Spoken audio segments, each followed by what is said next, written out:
y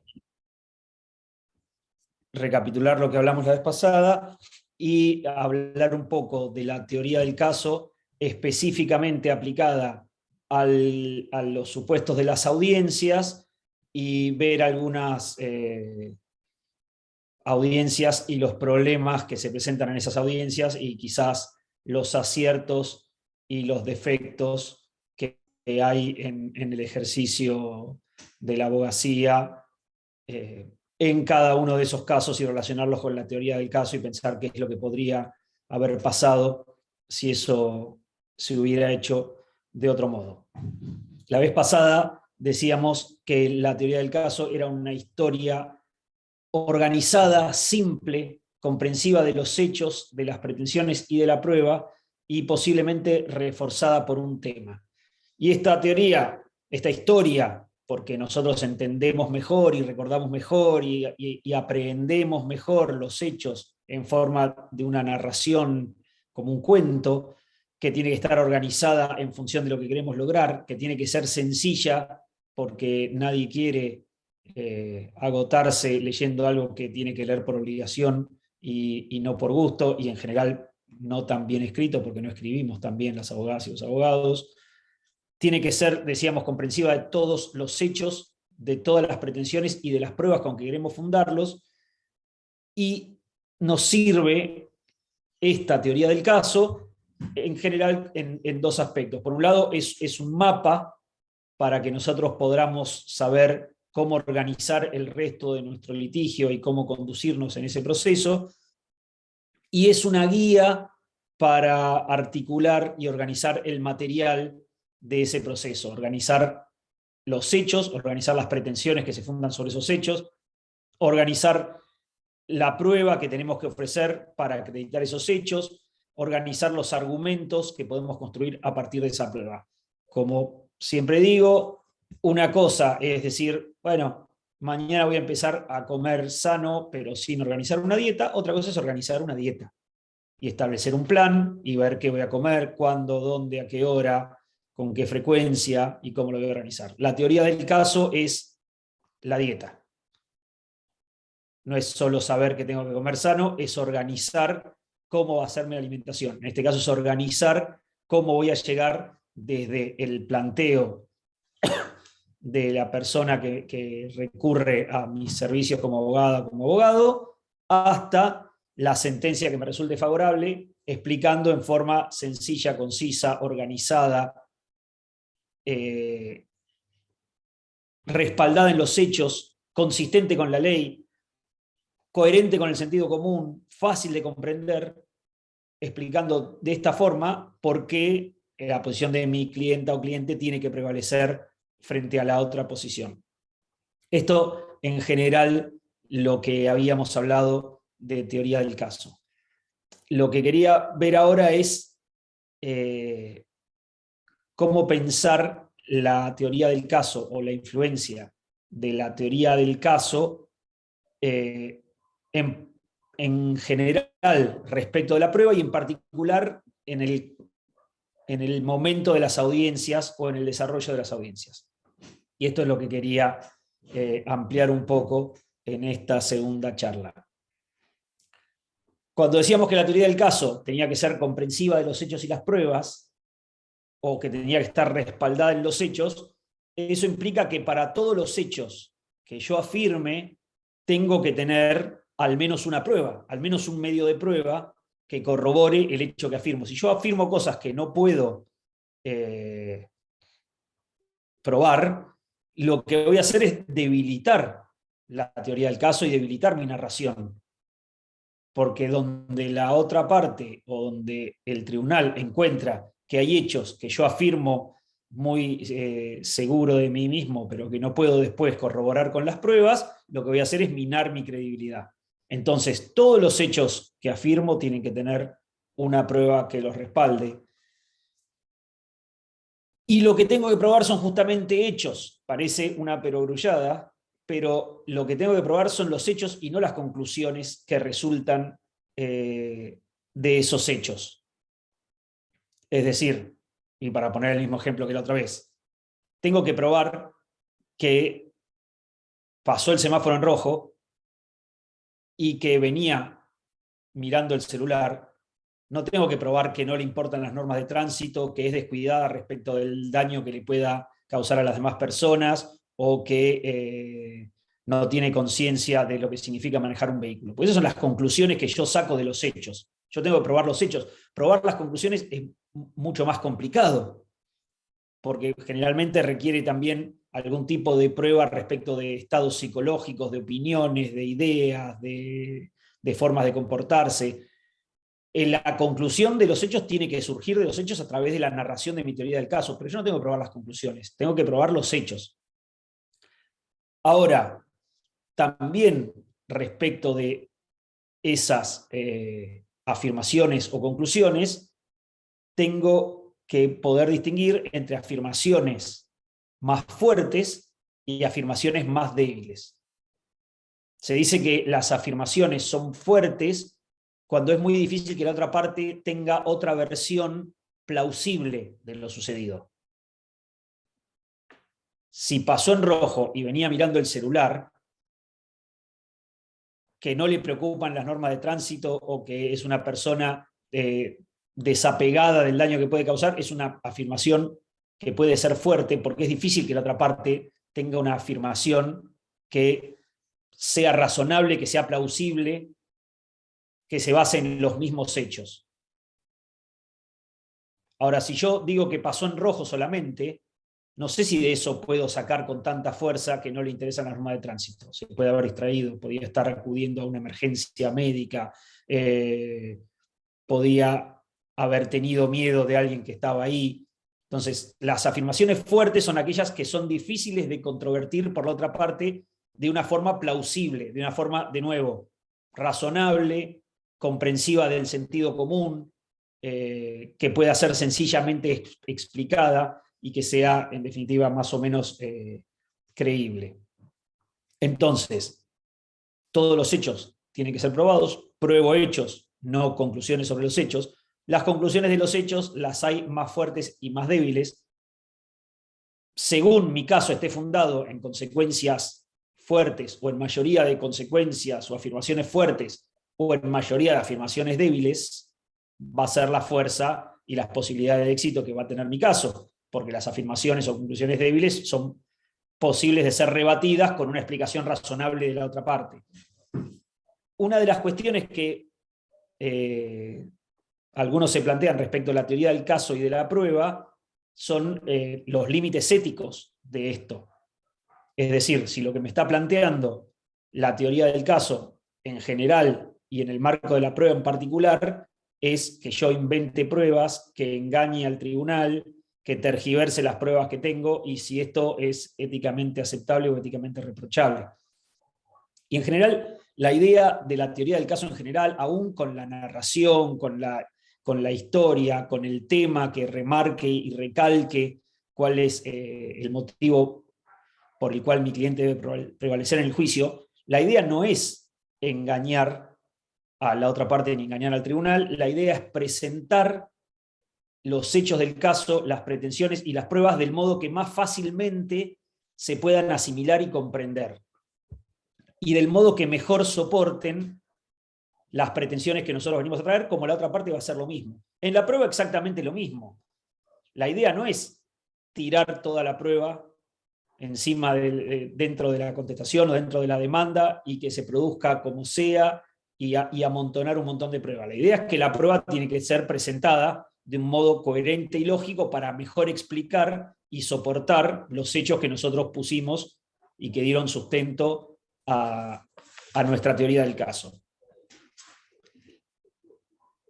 Entonces, en el marco de la prueba en general, tener presente estas aplicaciones específicas de la teoría del caso respecto de los hechos que deben ser probados, la diferencia entre hechos y las afirmaciones o conclusiones sobre los hechos, y cuál es la función de la teoría del caso en los hechos.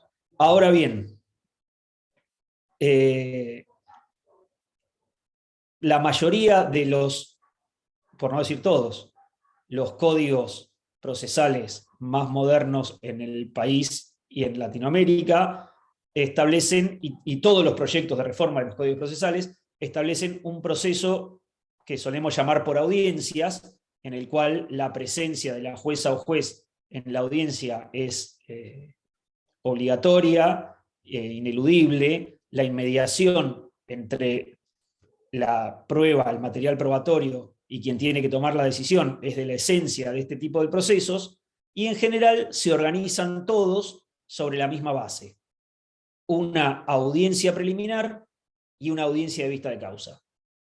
Una audiencia preliminar, en general todas tienen más o menos el mismo contenido y la misma dinámica, en la cual se intenta primero una conciliación, después se fijan cuál es el objeto del proceso. En función del objeto del proceso, evaluando las pretensiones que plantearon las partes, se establecen cuáles son los hechos alegados, controvertidos y conducentes que van a ser objeto de prueba. Una vez que tenemos esos hechos que van a ser objeto de prueba, se provee la prueba ofrecida por las partes en función de su admisibilidad, es decir, si están permitidas o no por la ley, y de su pertinencia, es decir, qué tan idóneas son para acreditar el hecho que buscan probar. Eventualmente, en algunos ordenamientos se toma la prueba confesional, en otros se establece la distribución especial de la carga probatoria si la hubiera, y en general en todos se fija en esa misma audiencia preliminar una fecha para la audiencia de vista de causa en la cual se va a producir la prueba. Y en esa audiencia de vista de causa es la típica audiencia del juicio, donde delante de la jueza o juez y en presencia de las abogadas y abogados van a prestar declaración las partes, la prueba confesional, van a declarar las personas propuestas como testigos y van a declarar o a dar explicaciones las peritas o peritos según el informe que hayan producido antes. Entonces, ese proceso por audiencias está organizado así, con una audiencia preliminar y una audiencia de vista de causa. Yo quería mínimamente plantear unas reglas generales respecto de las audiencias primero, y casi les diría unas reglas de etiqueta. Ahora van a ver por qué. Después, ver la audiencia preliminar, qué se hace en la audiencia preliminar, qué debería yo buscar como abogada o abogado, según mi teoría del caso, en la audiencia preliminar, y después ver específicamente la prueba confesional y la prueba testimonial también con unas audiencias. Están invitados todos a participar y charlar y opinar, por supuesto, de cada una de estas cosas que estamos planteando. Esperen un segundito que necesito.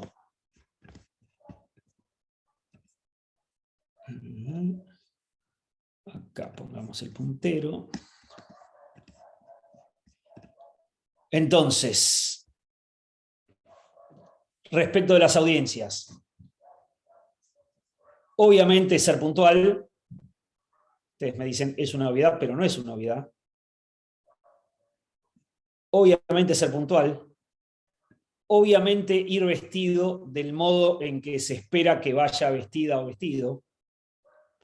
En este caso hay muchas variantes según los distintos lugares. No sé si acá hay personas de distintos lugares. Yo he preguntado en distintas provincias cómo se iba vestido a una audiencia y recibí respuestas muy disímiles, digamos, donde en Salta me dijeron que obviamente con traje oscuro y corbata, y en Tierra del Fuego me dijeron que obviamente con campera y borcegos embarrados. Y pasando por provincia de Buenos Aires, donde camisa está bien, y Mendoza, donde la Corte sacó, cuando inauguró los tribunales penales, dictó una resolución, sacó un tríptico así medio publicitando la inauguración de esos tribunales nuevos, y había un apartadito para la forma en que tenían que ser, esperen que me voy a poner mientras tanto, la forma en que tenían que vestirse las abogadas y los abogados para las audiencias y decía abogados con traje oscuro, corbata no llamativa, y abogadas con pollera y ropa no llamativa. Y le preguntaron al presidente del Colegio de Abogados de Mendoza qué opinaba de eso, y dijo que sí, que le parecía perfectamente, que así debía ser. Y yo estoy en La Plata, y acá en La Plata hubo un caso de un abogado que lo llamó el cliente un 20 de diciembre y le dijo: doctor, estoy acá. Y luego dijo: ¿acá dónde? Acá en el juzgado para la audiencia. El abogado ni se acordaba, salió corriendo, llegó en zapatillas y bermudas y no le quisieron tomar la audiencia. Hicieron la denuncia en el Colegio de Abogados. La verdad que en el colegio no encontramos ninguna norma que dijera cómo tiene que ir uno vestido a la audiencia, así que archivamos la causa disciplinaria porque no había ninguna, pero en distintos lugares y distintas provincias hay distintas expectativas respecto de cómo tiene que ir vestida una persona a la audiencia. Yo lo que digo es, no es el momento, la audiencia, para tener una discusión sobre moda. Hay que ir vestida o vestido del modo en que se estile ir vestida o vestido en ese momento, y no perjudicar a la persona que vamos a asistir por el modo en que nosotros vamos vestidos. Conozco el caso de una audiencia laboral en Neuquén que se suspendió porque el abogado no se quiso poner corbata, no obstante que el secretario le ofreció una. Me parece una ridiculez que le obliguen a poner una corbata y que le den una corbata para ponerse en la audiencia, y creo que yo tampoco me quiero poner la corbata de otro tipo. Pero si sabés que el tribunal requiere eso, andá vestido como te pide el tribunal. Puntual, vestido razonablemente.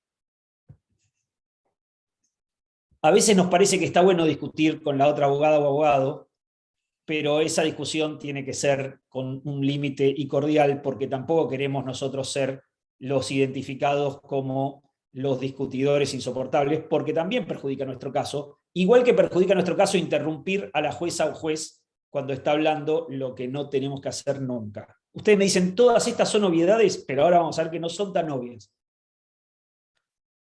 Ir con el caso estudiado. Esto también es una recontra obviedad. ¿Cómo ir a la audiencia sin el caso estudiado? Ahora vamos a ver una y me cuentan qué tan estudiado tenía el caso el abogado. Esta también parece obvia, pero se ve muchísimo.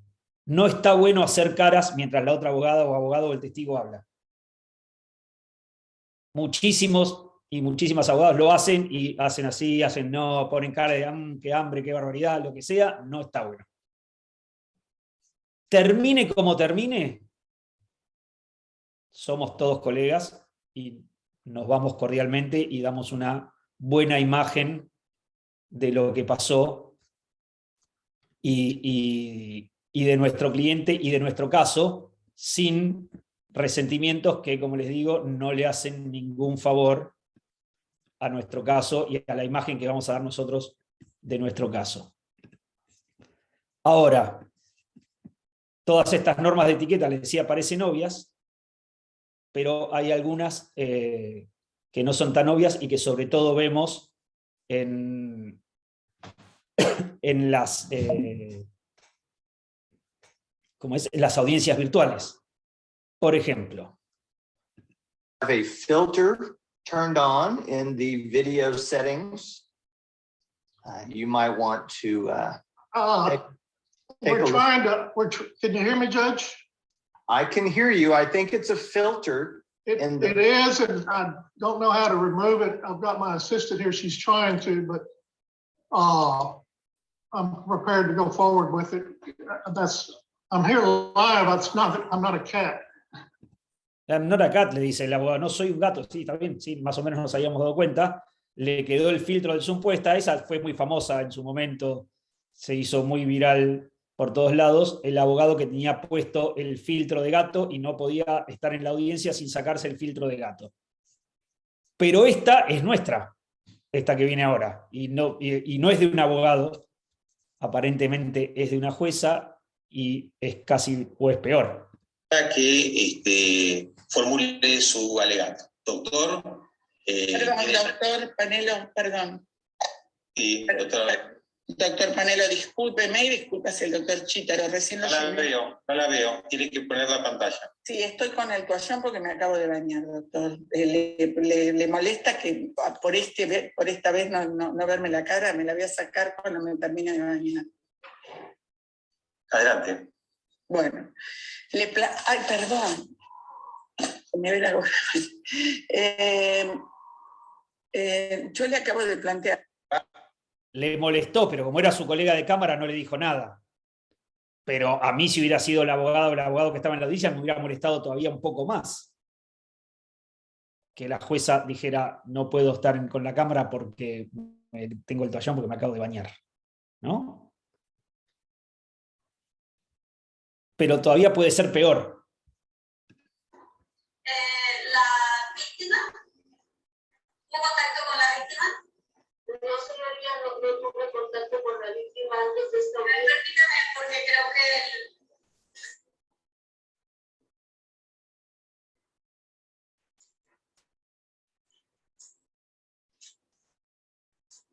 abogado.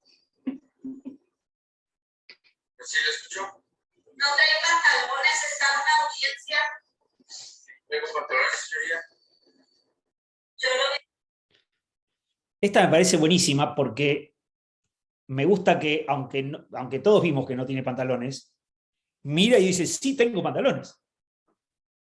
Es decir, que defiende hasta el último momento, lo defiende. ¿No? No se rinde. Dice, ¿no trae pantalones? Mira y dice, sí, traigo pantalones. Todas estas cosas, obviamente, son perjudiciales para nuestro caso. Y aunque les digo, aunque parezca una obviedad, todas las que decíamos en la diapositiva anterior, de estar puntual, bien vestido, no discutir, estudiar el caso, conocerlo, ser cordial con la otra parte, no interrumpir a la jueza o juez, no son todas tan obvias estas cuestiones. Estas, entonces, para la... Nadie me dijo si tenía alguna... si son de dónde son y si tiene algún requisito especial para ir vestido a tribunales distinto de los que yo dije. Si alguien tiene alguno,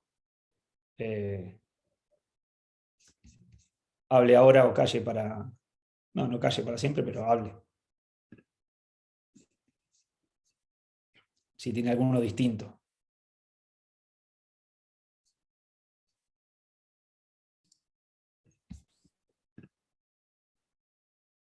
Santiago, audiencia civil es formal. En La Pampa no, penal de traje.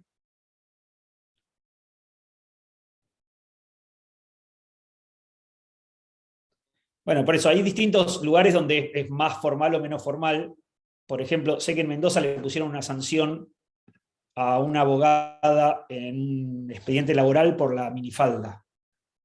La sancionaron en el expediente que fue a ver a la mesa de entrada por la pollera que tenía puesta.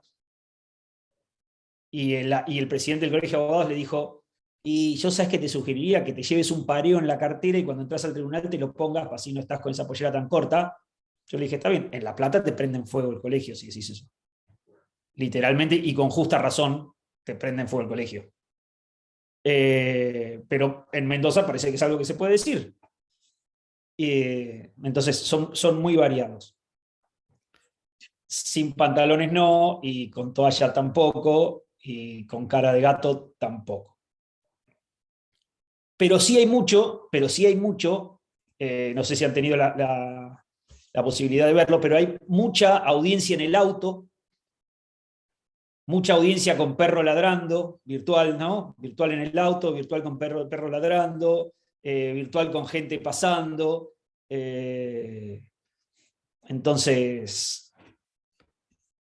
eso en general habría que tratar de evitarlo, sobre todo porque distrae. De hecho, les voy a mostrar una audiencia en un ratito, donde en un momento la jueza dice, escucho un niño llorando. Y bueno, y no tendrías que estar pensando en el nene que está llorando en la audiencia, tendrías que estar en la audiencia.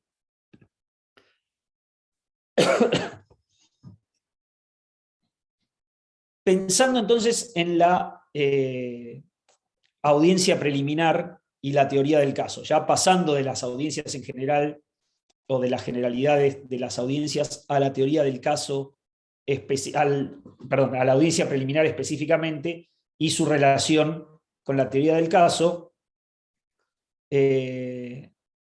pensaba, vamos a la audiencia preliminar. Lo primero que tenemos que saber es qué queremos de esa audiencia preliminar.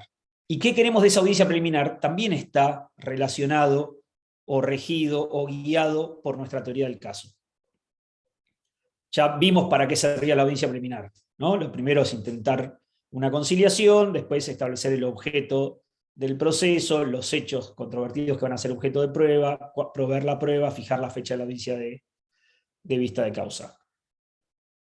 Conciliación. ¿Quiero un acuerdo? Porque no es lo mismo ir a buscar un acuerdo que verme arrastrado a un acuerdo. Entonces, si quiero un acuerdo y voy a ir a esa audiencia a buscar un acuerdo, tengo que saber qué tipo de acuerdo quiero, tengo que saber qué condiciones o qué acuerdo es aceptable para mi cliente y qué acuerdo no es aceptable para mi cliente. Y tengo que ir con eso preparado. Si no quiero un acuerdo y no quiero ser arrastrado a un acuerdo, mi teoría del caso también me va a servir para explicar por qué no acepto el acuerdo y no parecer un caprichoso que no quiere acordar, que no quiere aliviar el trabajo del tribunal y de la otra parte, que es intransigente y no tiene ninguna voluntad de llegar a ninguna solución. Yo no tengo que, si me niego a acordar porque el acuerdo no está dentro de las pautas que son aceptables para mi cliente, no tengo que parecer un caprichoso que no quiere arreglar nada. La teoría del caso me va a dar la explicación de por qué ese acuerdo es inaceptable para mí o qué aspectos del acuerdo tendría que modificar para que fuera un acuerdo aceptable, admisible y que yo pudiera proponerle razonablemente a mi cliente. Ahora, si no llegué a un acuerdo, la jueza o juez debería establecer cuál es el objeto de este proceso, cuáles son las pretensiones que son el objeto del proceso.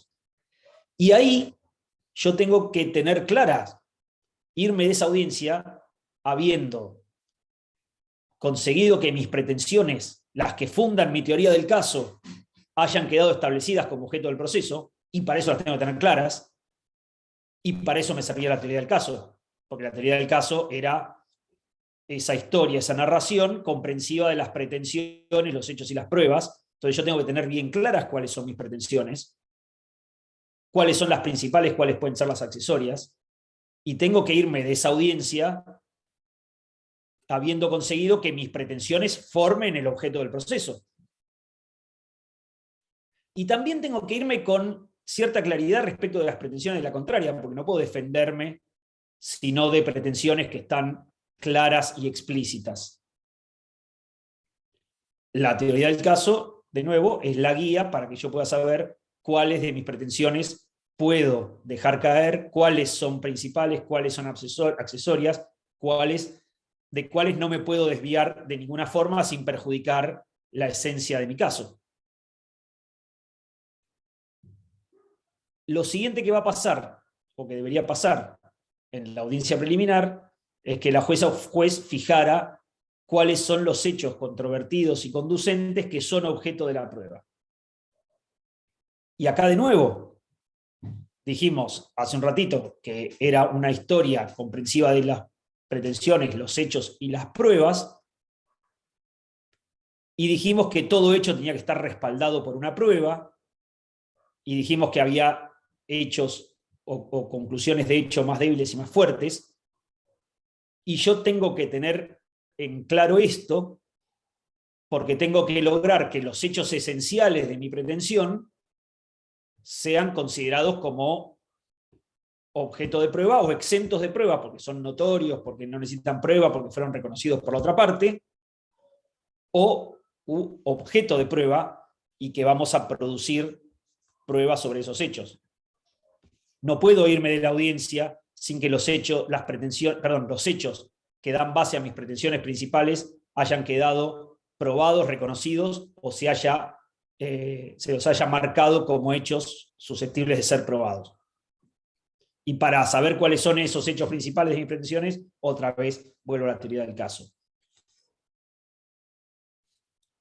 Tengo que conseguir que se provea la prueba que ofrecí para acreditar esos hechos principales. Y acá juega un papel raro la teoría del caso, que es el siguiente para mí. La prueba se va a proveer según criterios, como es conocido, digamos, según criterios de admisibilidad y de pertinencia y de no excesiva onerosidad. Es decir, para probar un hecho, se va a admitir o proveer afirmativamente la prueba que sea admisible, es decir, que la ley permita producirla, que no sea prohibida por la ley, ya sea por el derecho de fondo, por el tipo de prueba, o porque el momento en que fue ofrecida o el tipo de prueba que fue ofrecida, que además de admisible sea pertinente, es decir, que sea idónea para acreditar los hechos a los que se refiere. Y siempre que no sea superflua o excesivamente onerosa. Ahora, además de estos criterios legales, yo tengo algunos criterios o un criterio de apreciación ligado a la teoría del caso, que es que tengo pruebas más fuertes y pruebas más débiles. Una cámara de video es una prueba más fuerte, que muestre el auto pasando en rojo, es una prueba más fuerte que un testigo que me diga que vio el auto pasando en rojo. ¿No? Un perito que me diga cómo resultaron los daños o cómo se evalúan los daños es una prueba más fuerte que un informe al taller mecánico. Entonces, a veces, aunque haya otra prueba más pertinente o aunque haya una prueba más económica para hacer, yo tengo que defender la prueba que ofrecí, no en función de la pertinencia o de la economía, sino en función de la fuerza de esa prueba. De la fuerza de esa prueba, que no es un criterio de los que está en el Código Procesal para la producción, para el provimiento de la prueba, admisibilidad y pertinencia y economía, sino que es un criterio de mi teoría del caso. Yo tengo, y eso lo tengo que saber antes de llegar a la audiencia, cuáles son mis pruebas fuertes y cuáles son mis pruebas débiles. Y eso lo tengo que trabajar como parte de la teoría.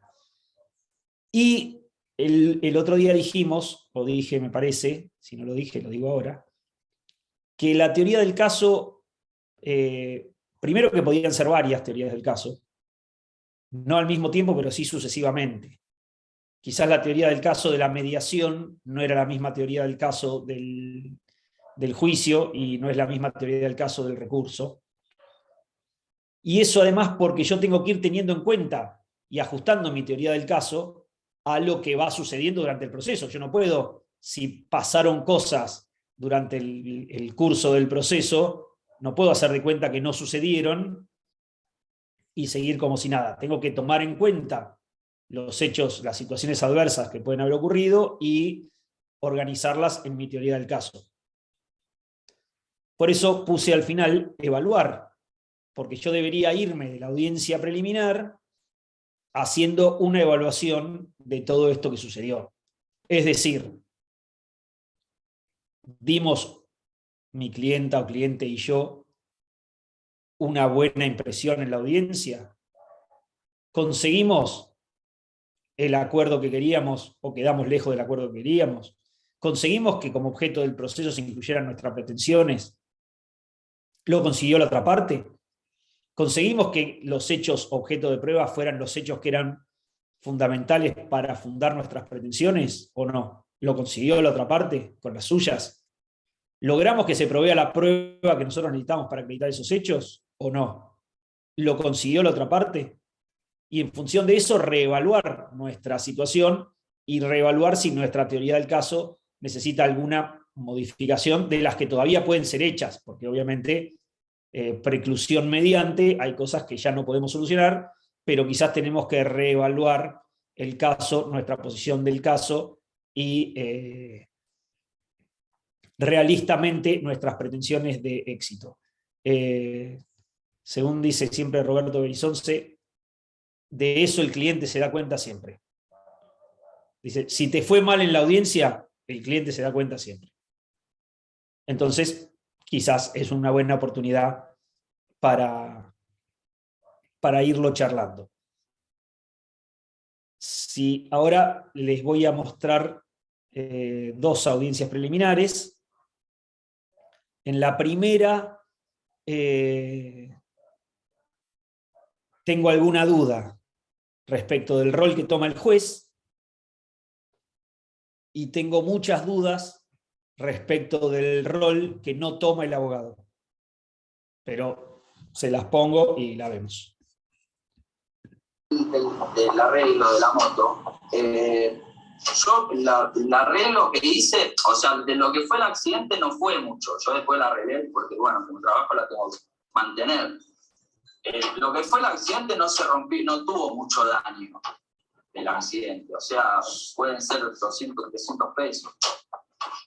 Después lo que pasa que le hice cuando la llevé, le hice lo de manillar, lo que se había roto, y bueno, le hice otras cosas de revisión que le tenía que hacer. Ajá. O sea, que usted me dice que los 8.900 que reclamaron en la demanda por los arreglos de la moto no serían consecuencia del accidente. no. Ajá. No. Entiendo que reformulamos ese reclamo a 200, 300 pesos. Sí, pero no, yo daño. Pido. ¿Le está tomando una confesional en la audiencia preliminar? Porque le dice, entonces usted me dice que los 8.900 que reclamó no eran. Le dice, no. Bueno, no sé, sigo. De la moto no fue mucho. No, en verdad no fue casi nada. Fue el manillar. Y un farolito y el espejito. Entiendo que entonces, si entró al taller fue por otros temas. Fue por otro tema y bueno, solucioné eso, pero no es O sea nada. que por el accidente usted no dejó de usar la moto. No, o sea, fue... Entonces tampoco entiendo que los 9.000 pesos que reclaman por... Está bien, porque la abogada se da cuenta y dice, si no dejar de usar la moto, no hubo privación de uso. Y también miren el abogado de él, ¿no?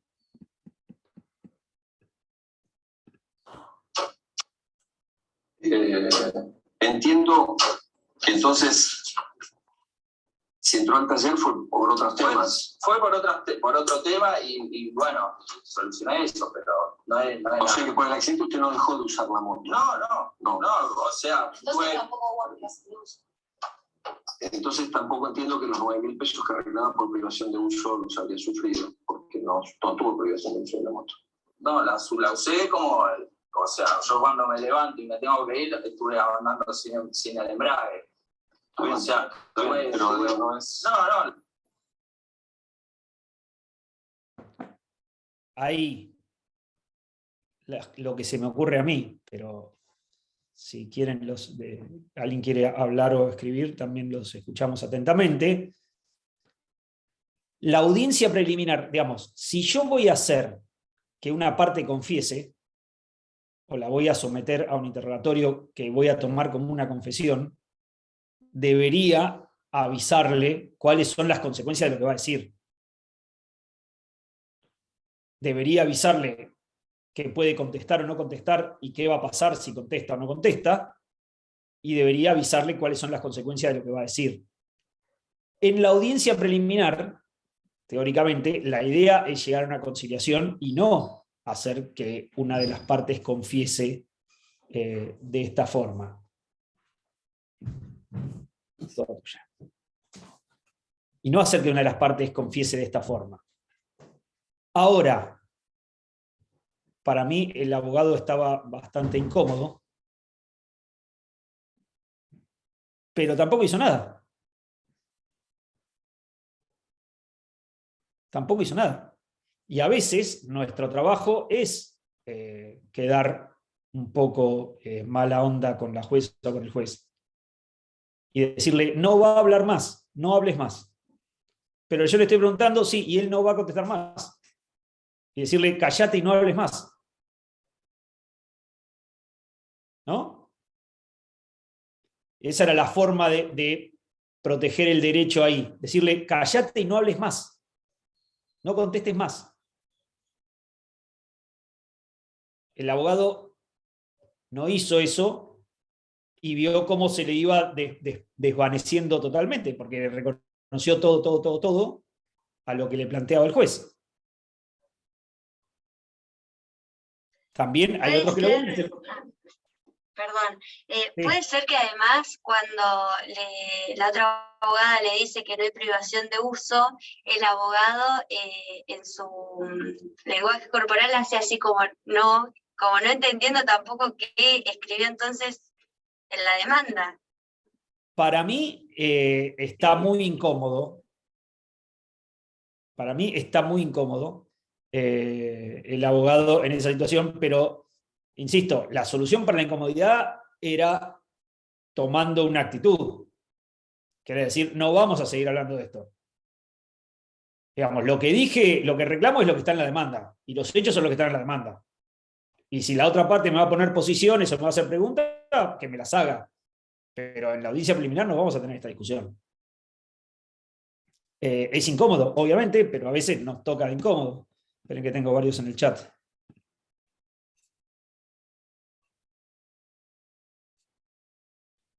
Pobre abogado, qué lindo lo del cliente, sí, claro.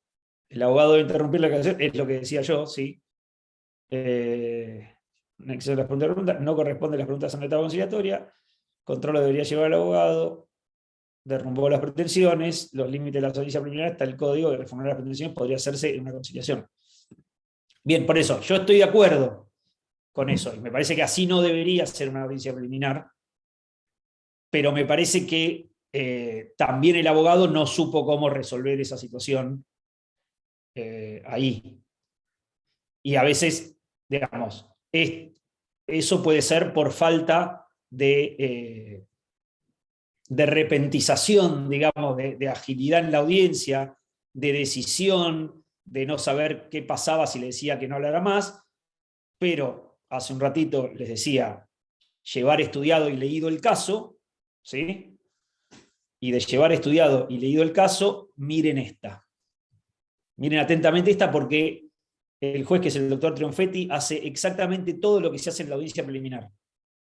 Y miren al abogado de traje, los problemas que tienen, y miren el abogado que está en camisa, cómo hace lo que tiene que hacer uno cuando el otro está en problemas, que es nada, se queda callado, no hace nada, total, el problema lo tenés todos. Por parte del proceso va a ser exactamente la misma. El proceso está abierto, ustedes pueden presentarse cuando quieran con una propuesta o algo que tenga color y nosotros lo evaluaremos, o suspender 20 días, como dice el ordenamiento, de los plazos, pero ahora vamos a proveer, por lo tanto, las pruebas. Por lo que para proceder de esa forma, primero les voy a preguntar a ustedes, ¿no? Porque la idea es mantener registro audiovisual, esto facilita mucho. Primero vamos a ofrecer el objeto del pleito, para estar en claro, sabiendo el objeto del pleito, sabemos cuál es la controversia, por lo tanto lo que va a ser el objeto de prueba. Ustedes lo que piden acá es la nulidad de dos decretos, básicamente de un decreto. Ese es el foco que hacen ustedes. Correcto, perfecto. Esto es para que quede claro para proveer la prueba. Correcto. Bueno. Entonces estamos, conciliación no hubo, pero dice, si me traen algo, suspendemos el proceso y lo charlamos. Primer punto. Segundo punto, dijo, ¿el objeto de la prueba es la nulidad de un decreto? Sí. ¿Estamos en claro que el objeto de la prueba es la nulidad de un decreto? Sí. Buenísimo. Nosotros hemos hecho un punteo, porque el tema que hemos visto que hay prueba de ustedes ofrecida en la parte de la prueba y después de Granada a lo largo de distintas partes de los escritos. Entonces hemos tenido que ir focalizando. Sí, no, pero por eso lo vamos a ir precisando, porque no surge solamente la prueba de los acápites de pruebas, sino que hay párrafos dentro de la demanda donde hay aparentemente prueba. Entonces vamos a ir con prolijidad viendo cuál es la prueba que está ofrecida y cuál va a ser la que cuya producción se va a ordenar. Perfecto. A ver. Primero, vamos a empezar por las oposiciones del gobierno. Bien. A la audiencia contable. Vamos a empezar con las oposiciones. Las oposiciones están a hoja, cantarme la hoja que tenés aquí. 231. 231. Acá hay una oposición a pericia contable. La pericia contable. Bien. Vamos a ver la pericia contable ofrecida por la parte actora. La parte actora ofreció pericia contable acá a hoja 190 vuelta y hay varios puntos, ¿no? Punto A, B, C, D. Nosotros entendemos que los puntos procedentes son el que dice: informe si la empresa lleva su contabilidad en el legal foro, porque esto forma parte de los antecedentes del decreto cuya nulidad ustedes piden. Y segundo, si el actor informó a la Municipalidad de Ciudad de Buenos Aires el monto de las inversiones realizadas en la playa E06 y Plaza Housay, porque también esos forman parte de los antecedentes del decreto cuya nulidad ustedes piden. Pero respecto de los demás puntos, que tienen que ver con daños, como la causa no se piden daños, sino que hay simplemente una insinuación de que se van a reclamar, esos puntos van a ser desestimados por inconducente. Pero que no es que se pide que se van a reclamar. Cuando los fundamentos del decreto caen, corresponde considerar las alteraciones sobrevenientes que son. Usted acaba de decirme que su objeto es la nulidad. Correcto, pero ¿Qué tiene que ver la nulidad de un decreto, como por ejemplo para que informe sobre la incidencia de la pérdida de ocupación de la playa por estacionamiento irregular en la zona de exclusión, tomando como base en cálculo las contrataciones naturales? Tiene que ver con el objeto del pleito. tiene que ver de la siguiente forma. Este es un contrato donde la única contraprestación de la demandada era darme la explotación en el alcance del contrato celebrado de la playa. Si me alteró toda esta explotación, me rescinde sin haberme considerado estas cuestiones y están en los tratados en el dictamen de procuración y en los fundamentos del decreto, de los decretos que estamos atacando, es sin duda que debe ser resuelto. La nulidad es que ustedes piden en base a que la prueba, las actas de inspección y todas las demás cuestiones que se hicieron no eran correctas o que ustedes estaban debidamente habilitados, etc. Así que esto no tiene nada que ver, esto es para daños. Ustedes no reclaman daños. No, nosotros no reclamamos daños. Acá no reclaman daños. No. Por supuesto, esto no quiere decir que no lo puedan reclamar, ¿no? No, si los vamos aplicando de la reserva formulada Y si hay una reserva, sí, lo hemos visto. y están reclamados en el mismo expediente que estamos tratando. Pero de cualquier manera, a ver. Ahora, habíamos dicho que tenía que irme de la audiencia preliminar habiendo logrado que el objeto del proceso sean mis pretensiones que yo había articulado y que las pruebas que se vayan a proveer y el objeto de la prueba sean los hechos que fundan las pretensiones que yo había articulado. Y que para eso yo tenía que haber hecho la teoría del caso para saber cuáles eran las pretensiones, cuáles los hechos que le daban fundamento, cuáles las pruebas que acreditaban esos hechos. Y acá, cuando le dijo el objeto del proceso es nulidad, él dijo sí, solamente nulidad, sí. Y ahora le dice, bueno, entonces la prueba no, porque la prueba es de daños y ustedes daños no reclamaron. Y ahí el abogado empieza a dudar y dice, no, sí, lo que pasa es que hicimos la reserva. Sí, la reserva sí, pero no lo reclamaron. Y esto venía a cuenta de ir con el expediente estudiado, porque es difícil establecer cuál queremos que sea el objeto, que sea determinado en la audiencia, el objeto del proceso, si no sé yo cuál es el objeto de mi pretensión, que es lo que pasa acá. Miren.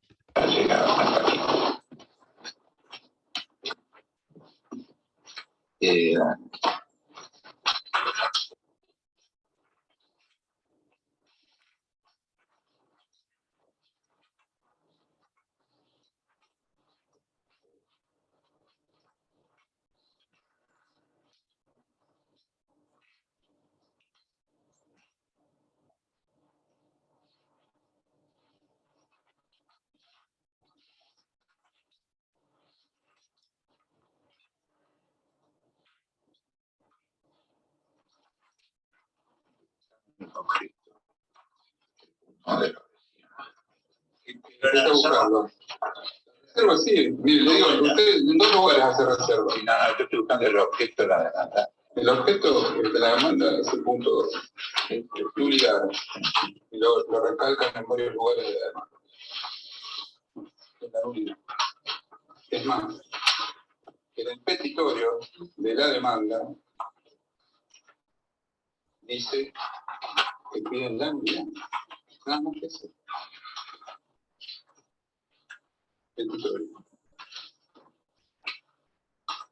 Petitorio.b de Foja 16 dice: oportunamente se da lugar a la demanda de nulidad. Es una demanda de nulidad. Bueno, está bien. Nos quedaremos con el punto ahí de... Entonces, los puntos de la pericia contable.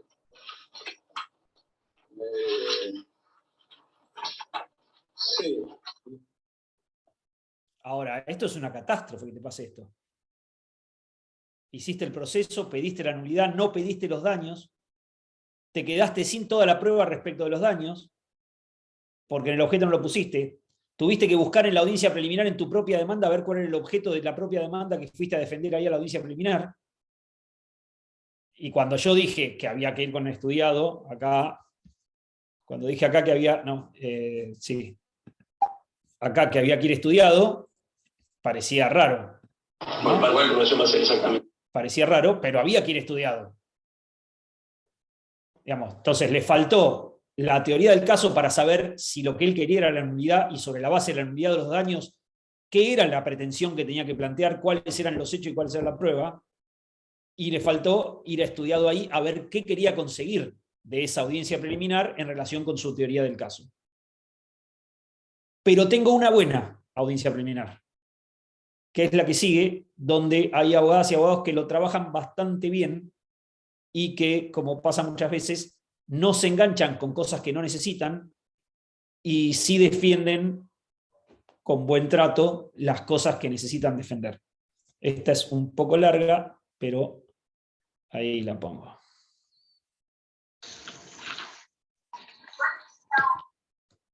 Entiendo que la doctora Cuenca acompañó la denuncia del siniestro cuando contestó la demanda. No sé si hay otra documentación más que usted requiera con esta informativa.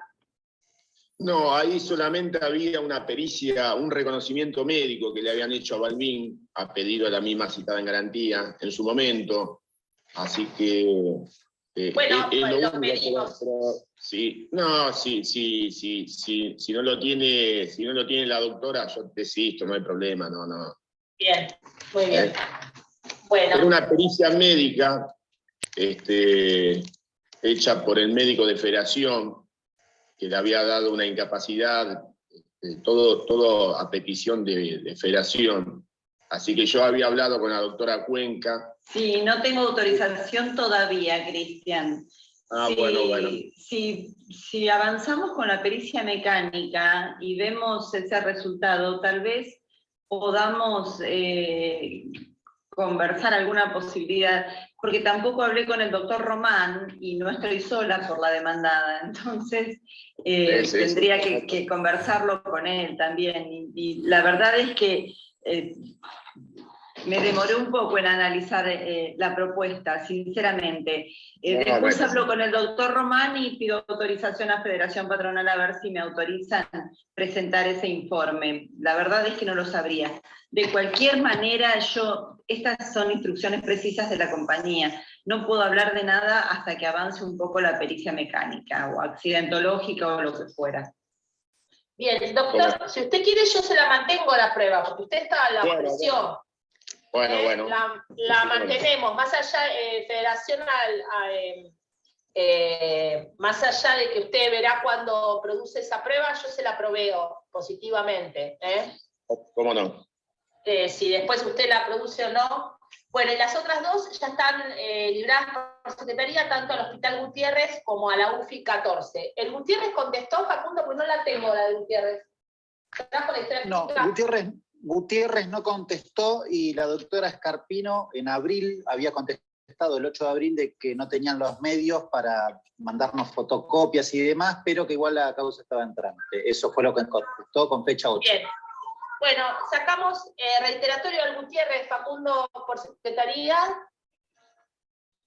Y bueno, a la UFI 14 también ordenemos reiteratorio. Igualmente tengamos en cuenta que el doctor está manifestando que está en comisaría para notificar el archivo a Balbín. Bueno, tenemos la testimonial, que son estos testigos: Pasos, Arrúa, López Acosta y Germán. No sé, doctor, si alguno es testigo del hecho. Supuestamente hay 2 testigos de derecho, que no se los puedo confirmar, y 3 son los mismos también coincidentes con lo del beneficio. Bien, perfecto. Bueno, entonces, para la vista de causa vamos a tener la confesional, no sé si la van a mantener todas las partes, la confesional y estos testigos por el principal y por el beneficio de litigar sin gastos. Bueno, con relación a las pericias, usted... Un punto sobre los testigos, que ahora vamos a ver el modo de trabajar los testigos y de trabajar con la prueba testimonial, y acá vemos un problema. El propio abogado que ofreció los testigos no puede confirmar si los testigos que ofreció son testigos de derecho o no. Es decir, puedo razonablemente pensar que no habló antes con los testigos, no sabe lo que tienen para ofrecer y lo que tienen para declarar, no sabe cuánto saben del hecho, no está seguro de que puedan confirmar las hipótesis de prueba que él planteó, ¿no? Porque ni siquiera está seguro de que sean testigos del hecho. Ofrecido traumatólogo, lo que es médico, traumatólogo, cirujano plástico y deportólogo. Yo sortearía un traumatólogo para ver si nos puede contestar. La del deportólogo seguro que nos la va a poder contestar. Y la del cirujano plástico, entiendo que la lesión que usted reclama es la producida por la cirugía. Sí, La cicatriz producida. Esa también. Vamos a desinsacular un traumatólogo. Si el traumatólogo no nos puede contestar lo del cirujano plástico, recién ahí sorteamos un cirujano, ¿sí? ¿Cómo no? Y con relación al daño psíquico, en atención a que usted ofreció tanto psicólogo como psiquiatra, pero a la vez en su escrito de demanda usted me informa que el señor Balbín estuvo internado por atención neuropsiquiátrica durante enero del año pasado. Correcto. Bien, entonces voy a sortear un psiquiatra, porque tiene más incumbencias en atención a que no es solamente la cuestión que puede ser un estrés postraumático como en otro tipo de accidentes, sino que en este caso se está denunciando una patología, obviamente que después habrá que establecer si tiene relación de causalidad con el hecho o no, pero bueno, me parece que el psiquiatra es más amplio en ese sentido. Totalmente de acuerdo, doctora. Bien, bueno, entonces Facundo, vamos a desinsacular de la Cámara un traumatólogo y un psiquiatra. Con relación a la pericial contable, más allá, usted ha hecho una reserva con relación al límite de cobertura, si mal no recuerdo acá Federación tiene un límite de cobertura de 22 millones, tiene un 30% a cargo del asegurado, doctora, corríjame, ¿es así? Un 30% a cargo del asegurado. La verdad es que eso no Bueno, entonces creo que no. No, es el 30% que las costas y las costas de edificación no podrían superar. Que en realidad la jurisprudencia, el código dice que no puede superar el 25, así que no. Sí, bien, perfecto, sí. Antiguo 505 del Código Civil. Sí, perfecto. Bueno, entonces, tiene ese límite. No sé, doctor, si a usted le interesa la pericial contable. No, la descarto. Yo la desisto, doctora. Bien, perfecto. Bueno, entonces tengo por desistido a la parte actora de la pericial contable, y creo que con eso Facundo ha terminado con la prueba de la parte actora. Estás muteado, pero te leo los labios y sé que dijiste sí. Bueno. Perdón, sí. Tengo a la nena acá al lado con su Zoom, por eso. Sí. ¿Y tú italiano? No, estamos hablando en italiano. Y bueno, voy con la prueba de la citada en garantía por orden de aparición en el proceso. Tengo presente la documental, tiene la doctora también ofrecida confesional. La informativa a la UFI 14 es común, por lo tanto estamos a lo que dije con relación a la prueba de la parte actora. Tiene prueba pericial médica, que le vamos a pedir al perito traumatólogo que conteste los puntos de la pericial médica. Doctora, la pericial contable, ¿me interesa? Se desiste. No, atento al reconocimiento, se desiste. Bien, y vamos a sortear, sí, el perito ingeniero mecánico. Tengan en cuenta que el mecánico, hasta que no tenga yo la causa penal, poco va a poder hacer porque me va a pedir. Yo igualmente a veces le hago autorizaciones, pero ahora con las restricciones. Pero tampoco va a poder hacer porque me va a pedir. Yo igualmente a veces le hago autorizaciones, pero ahora con las restricciones de la SUFI para la comparecencia difícilmente la puede ir a ver allá, la necesito tenerla acá. Pero bueno, lo vamos desapolando. Sí, doctora. Una consulta, Cris. No negaste el límite de cobertura, ¿verdad? No. Habrás hecho cuestión de la oposición y eso, pero el límite no lo negaste. Listo. La cobertura era 22 millones. Sí. No creo que lleguemos por ahí, pero... Con lo que se pidió 14. 14, claro. Bueno, hoy está el fallo de la actualización de la cobertura, así que al momento de efectivo pago, así. Bueno, ahí, salvo lo de los testigos, las abogadas y los abogados estaban al tanto de qué estaban discutiendo, estaban al tanto de cuáles hechos necesitaban ser probados y cuáles no, de cuáles hechos habían sido reconocidos durante la audiencia y cuáles no, de qué prueba querían desistir o podían desistir y qué prueba necesitaban mantener, de cuáles eran las consecuencias de las negativas y de los reconocimientos que habían hecho, por ejemplo, respecto del límite de cobertura, y ahí había gente que había trabajado y había leído el expediente antes de ir a la audiencia preliminar, ¿no? A diferencia del abogado que vimos en la anterior, que no sabía cuál era el objeto del proceso, estas abogadas y abogados sabían cuál era el objeto del proceso, sabían cuál era la posición que quería sostener cada uno, sabían cuáles eran los hechos que necesitaban probar, cada uno tenía su teoría del caso específicamente. Esas entonces audiencias preliminares. En la audiencia de prueba también tenemos que tener algunos reaseguros. Y vamos a ver una confesional y vamos a ver algo respecto de testigos y la preparación de los testigos, que no es nada malo y está bien, para que no nos pase lo que le pasaba recién al abogado que decía no estoy seguro de si son testigos del hecho. Es algo que nosotros tenemos que averiguar y tenemos que trabajar, porque si no... No llegaron a apretar para que haya acuerdo, pero a mí ¿Cómo? me parece eso. Lo que pasa es que a Daniel en la conciliatoria ya le había... Mejor, me parece, porque creo que estaba hablando de otra audiencia, que no era esta. Veamos entonces confesional.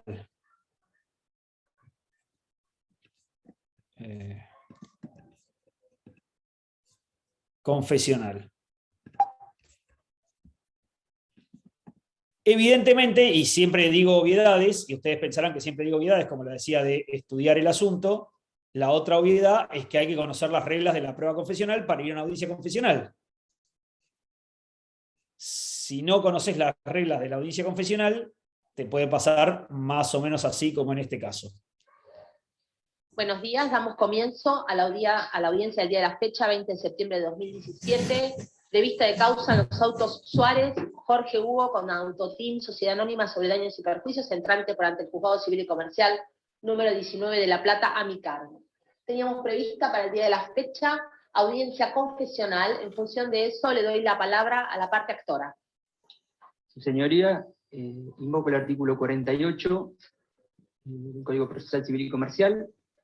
En el carácter invocado, vamos a desistir de la prueba confesional y manifiesto que la parte actora no pudo concurrir por cuestiones de salud, lo que acredito con certificado que fue exhibido.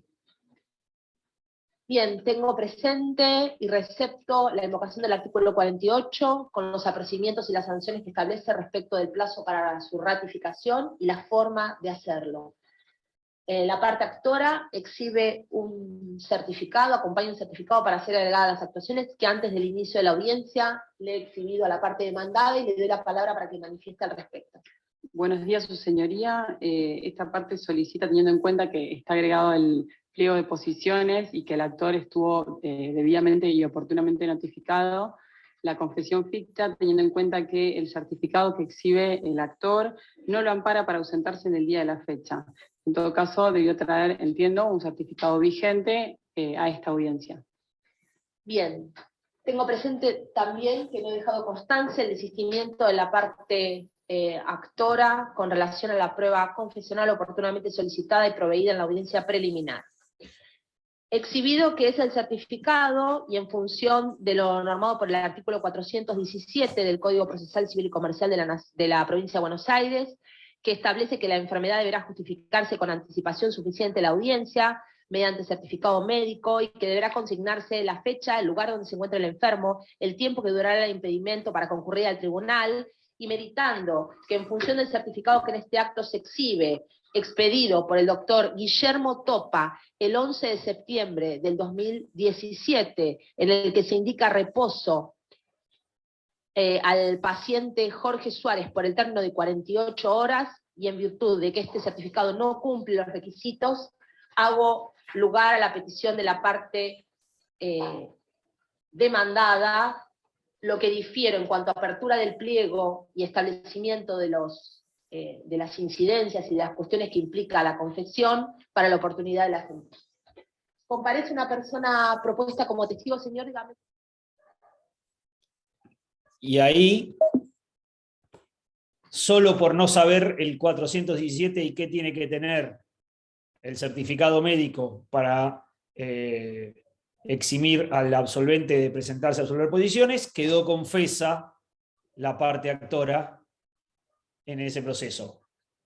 Entonces, la obviedad es la obviedad, hay que conocer las reglas de la prueba también, y eso es parte de nuestro trabajo, y excede la teoría del caso, pero es parte también de que si nosotros vamos a hacer esa narración comprensiva de los hechos, pretensiones y las pruebas, y tenemos que producir las pruebas, tenemos que conseguir conocer lo que llaman en general las reglas de evidencia o las reglas de producción de la prueba, porque si no va a ser imposible que lo hagamos bien.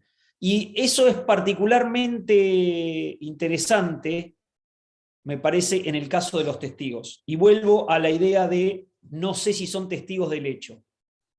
Si yo tengo que tener una prueba que sustente cada uno de los hechos que alegué en mi teoría, que forman mi teoría y que son la base de mis pretensiones, yo no puedo no saber de qué van a hablar los testigos. No puedo no saber, no solo no puedo no saber si son testigos del hecho, necesito saber mucho más que si son testigos del hecho. Necesito saber qué vieron, qué partes del hecho vieron, qué cosas no vieron, desde dónde lo vieron, desde cerca, desde lejos, ¿me convencen o no me convencen ni a mí? ¿Los ofrezco porque son realmente fuertes y son una prueba fuerte que me van a llegar a una afirmación fuerte? ¿O son una prueba débil y los ofrezco para complementar otra prueba? ¿O los ofrezco porque son lo único que tengo, pero la verdad que no son fuertes? Todo eso lo tengo que saber, no puedo enterar de eso en la audiencia. No puedo enterarme recién ahí que no conocieron nada. No puedo enterarme recién ahí que de los 5 que ofrecí, ninguno es testigo del hecho. Entonces, no solo tengo que saberlo, tengo que hablar con las personas que propongo como testigo. Eso es ese prurito que en general tenemos de que no se pueden preparar los testigos. Tengo que preparar y hablar con los testigos. Tengo que hablarlos y saber qué saben, qué vieron, y saber si son convincentes cuando lo cuentan, si pueden hablar articuladamente, si van a poder estar adelante de una jueza o un juez sentados ahí hablando. Tengo que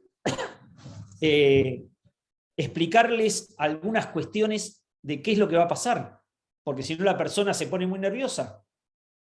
Tengo que explicarle qué es el tribunal, tengo que explicarle quiénes vamos a estar, tengo que explicarle cómo va a ser la audiencia, qué es lo que va a pasar. Tengo que explicarle a quién le tiene que hablar, a quién le tiene que contestar. Tengo que explicarle algunas cosas básicas del interrogatorio, que conteste solo lo que le preguntan y no agregue más cosas a las que le preguntan. Tengo que explicarle que no invente, que si algo no lo sabe, que está perfectamente que diga que no lo sabe, que no hay ningún problema en que diga que algo no lo conoce o que no lo sabe. Tengo que quizás explicarle cómo tiene que ir vestida o vestido. Tengo que advertirle que puede ser que la jueza o el juez lo interrumpa y le pregunte, o que la otra parte también le interrumpe, le pregunte. Entonces, esos son elementos importantes que yo tengo que hablar con la persona que voy a proponer como testigo. Y también, como decía, tengo que conocerla o conocerlo, y tengo que entrevistarme, y tengo que charlar, porque yo tengo que hacer, antes de ofrecerlo, y de fundar mi teoría del caso en esa prueba, tengo que hacer una evaluación de esa persona que propongo como testigo. Fundamentalmente, ¿es imparcial? Por ahí quiero proponer un testigo parcial igual, pero yo lo tengo que saber. ¿Es imparcial? Además, ¿tuvo oportunidad de ver el hecho? ¿Sí? ¿Tuvo oportunidad de ver el hecho efectivamente? ¿Tiene cierta habilidad para relatarlo o no la tiene? ¿Tiene capacidad para resistir un contrainterrogatorio o no tiene esa capacidad para resistir el contrainterrogatorio? Todo eso yo lo puedo saber si estoy en la situación en que me reuní con esas personas, evalué esto, evalué la imparcialidad, evalué la oportunidad que tuvo de ver los hechos, la forma que tiene de narrarlos, evalué si puede resistir el contrainterrogatorio, y después de eso todavía me hice una idea sobre si era necesario y si era conveniente ofrecer a estas personas como testigos, y no, como hacemos muchas veces, yo me incluyo, porque no voy a... Yo me incluyo, es tráeme 5 testigos. Y ahí le trajo 5 testigos. Y después el abogado no sabe exactamente si los 5 son del hecho, ninguno es del hecho, los 5, ¿de qué son? Está bien, le trajo 5 testigos, le trajo 5 testigos. Y puso en la demanda, copió y pegó del mail, le mandó los nombres de los 5 testigos, o del WhatsApp, copió y pegó los nombres de los 5 testigos y ahí van. Y después se va a enterar en algún momento qué tal el testigo. Yo quería ver entonces algunas audiencias donde podíamos ver algunos de estos aspectos que yo les mencioné. El primero, el de la imparcialidad de la testigo o el testigo. Como les digo, quizás me sirve igual, aunque sea evidentemente parcial, pero eso lo tengo que saber antes y no me lo tengo que encontrar en la audiencia. Escuchen a esta señora que para mí tiene una posición bastante tomada desde que arranca la declaración. ¿Giancaglini o a la señora Jorgelina Lorena Tau? Sí. ¿A quién conoce? ¿A los dos? A los dos. ¿De dónde los conoce?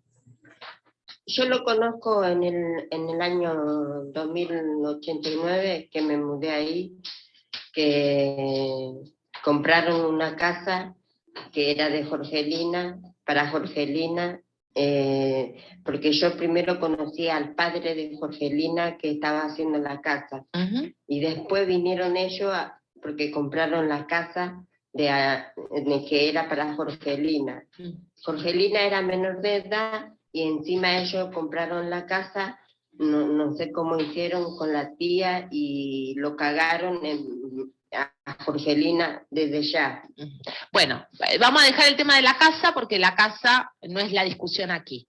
Lo que me interesa es el lote que está pegado a la casa. La señora ya llegó con una idea bastante clara de que a Jorgelina la cagaron, contó una historia sobre la casa y, como termina diciendo la jueza, ni siquiera era lo que interesaba la casa, interesaba el lote que estaba al lado de la casa. Eso es lo que estaban discutiendo, y no estaban discutiendo la casa. Pero en cuanto a imparcialidad, ya llegó bastante decidida la testigo a qué era lo que estaba pasando y del lado de quién estaba. Entonces, primero, no parecía estar muy charlada previamente sobre cuál era el objeto del proceso, sobre qué necesitábamos que prestara declaración, cuál era la importancia de su testimonio dentro de la idea general del caso. ¿Sí? Todo eso no lo sabía y además era bastante parcial. Pero yo les decía que también teníamos que ver la oportunidad que había tenido el testigo para juzgar el hecho y la habilidad para contarlo. Y que no podía ser, como no quiero hacer leña del árbol caído, y además me parece que es excelente abogado y lo hizo muy bien en esa audiencia, pero el abogado que dijo que no sabía si los testigos eran testigos de... No. ¿El testigo de hecho, doctora? Sí, del hecho. Señor, usted... No sé si se escuchó, dijo, ¿es testigo del hecho, doctora? Sí, del hecho, le dice, ¿no? Va de vuelta. No. ¿El testigo de hecho, doctora? Sí, del hecho. Señor, usted fue testigo de un hecho en el que tuvo intervención un colectivo y una pasajera. Sí. Cuénteme qué es lo que pasó, o lo que usted vio. No recuerdo, fue hace mucho tiempo. Sí recuerdo que trabajaba en una estación de servicio y un accidente, pero no recuerdo cómo fue el accidente. ¿Usted circulaba en el micro en esa No, oportunidad? estaba trabajando. Estaba trabajando en la estación de servicio. Exacto. ¿Dónde quedaba la estación de servicio? 31 esquina 60. ¿Y no recuerda absolutamente nada? No. No. ¿Y sabe cómo es que han llegado los datos a...? Es posible que yo los haya aportado, pero no lo recuerdo. ¿Reconoce a la señora que está aquí presente? Se puede dar vuelta para mirarla. Sí. No, no la recuerdo. No la recuerdo. No.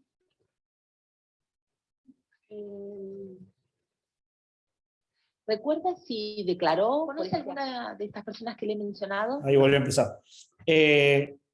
O sea que llegó un testigo, el testigo fue, prestó declaración, no se acordaba nada. No reconocía a la señora, no recordaba el accidente, no se acordaba cómo había sido, no tenía nada que aportar, y ese fue el testigo. Y sobre ese testigo se basó una demanda. ¿Y por qué digo sobre ese testigo se basó una demanda? Porque además, como vamos a ver en lo que sigue de la audiencia, el otro testigo se declaró la caducidad porque no lo notificó, y el tercer testigo no lo ofreció la abogada. Y en una desesperación que todos los que trabajamos de abogadas o abogados comprendemos, trató de apelar la resolución sobre la producción de la prueba para ver si podía de alguna forma no quedarse sin ningún testigo, porque el único que trajo no vio nada, o no recuerda nada, y pasó esto que vemos ahora. En virtud del extravío denunciado por la UFI interviniente de la causa penal, siendo que la responsabilidad del resguardo de los expedientes judiciales compete al Estado, y no es imputable esta parte, habida cuenta que en la causa penal, según consta en mis fotocopias simples, han prestado declaración ante la sede de la comisaría, dos testigos presenciales, una que no fue ofrecida en este expediente, de nombre Rodríguez María Daniela, que no fue ofrecida. Daniela. Y como dijera, prestó declaración ante la comisaría, siendo que esta circunstancia va a impedir que se pueda reproducir la prueba porque no obra en el sistema de la Fiscalía, solicito por el principio de amplitud probatoria y la verdad que se pueda recrear, que se la cite a este testigo en resguardo de la prueba, precisamente porque no contamos con la causa penal. Si contáramos con la causa penal, no haría falta porque ya habría prestado declaración. Pero esta dificultad... Esa es la petición con relación al testigo que usted oportunamente no ofreció. Oportunamente no ofrecí. Bien. Y al mismo tiempo insisto con la declaración de Ramos, que su señoría dicta una resolución fijando una nueva fecha para su deposición. No, me opongo a la petición de la parte actora. O sea, si no estuvo ofrecido en el escrito de demanda oportunamente, entiendo que ya en esta instancia precluyó la oportunidad para solicitarlo. Bien, en atención a la petición formulada, con relación a la testigo que no fue oportunamente ofrecida, voy a admitir la oposición de la parte demandada y citada en garantía, entendiendo que sin perjuicio del invocado principio de amplitud probatoria, ello no puede implicar la preclusión o violar la preclusión de los plazos que la parte tenía para ofrecer la prueba, conociendo la declaración de la testigo. Con relación a la testigo restante, al testigo restante, Ramos Alejandro Agustín, que oportunamente fue ofrecido, estimo que la cuestión actual de la ausencia de la causa penal me impide resolver en ese sentido. Por lo tanto, voy a diferir la resolución para la oportunidad en que efectivamente se me informe formalmente acerca de si la causa está o no extraviada. En consecuencia, vamos a librar un nuevo oficio y vamos a esperar que el juzgado, la UFI 10, entiendo que es la UFI 10, me informe acerca de cuál es el resultado de la búsqueda de la causa. Entonces tengo que apelar en la denegatoria con relación al testigo Rodríguez, y lo fundo en el sentido de que al momento en que se interpuso la demanda tenía desconocimiento de este testigo, y se puede apreciar por la fecha de su deposición ante la sede de la Fiscalía, y al mismo tiempo manifiesto que yo ofrecí como prueba la causa penal, que en este momento se encuentra extraviada, y forma parte de la causa penal la declaración de este testigo. Simplemente solicito los fundamentos en el sentido de que sería la reproducción de una declaración que ya realizó en otra sede, y dada la imposibilidad, por eso apelo con efecto diferido al momento, al resultado de la sentencia. Niego la apelación por ser una razón de prueba inapelable conforme al artículo 377, más allá de la oportunidad que la parte tendrá para efectuar el replanteo en la alzada. Con eso damos por concluida la audiencia. Ahora, estaba en la causa penal. Si había visto la causa penal, sabía que estaba el testigo. Podía haberlo ofrecido. No lo ofreció. El testigo que ofreció no recordaba nada. ¿Sí? Esto que, por eso digo que parecen obviedades, y después cuando vamos a hacerlo, la falta de una organización de nuestra teoría con el desagregado, pero no mentalmente, escrito, bien armado de todo lo que tenemos que lograr cumplir para que prospere nuestra pretensión y sostener nuestra teoría del caso, hace que nos encontremos con estas situaciones. Traté de buscar una... Ahora hay un juicio del actor Johnny Depp contra la ex mujer, en el que él le reclama por la, ¿cómo se llama? Por la difamación que le hizo al decir que le pegaba, y aparentemente la abogada de ella mostró no sé cómo se llama el término técnico de maquillaje, una cosa y te pones el maquillaje, una cosa de maquillaje, mostró que decía que era la que usaba ella para taparse los moretones que le hacía él entre 2014 y 2016. Y aparentemente el abogado de Johnny Depp encontró que ese maquillaje no salió hasta 2017, que entonces no podía ser ese el maquillaje que usaba. Ese es un buen trabajo de búsqueda de datos, de trabajo con los testigos, de trabajo de lo que va a pasar en la audiencia. No encontré ese. Encontré este un poco más viejo, pero que sirve igual.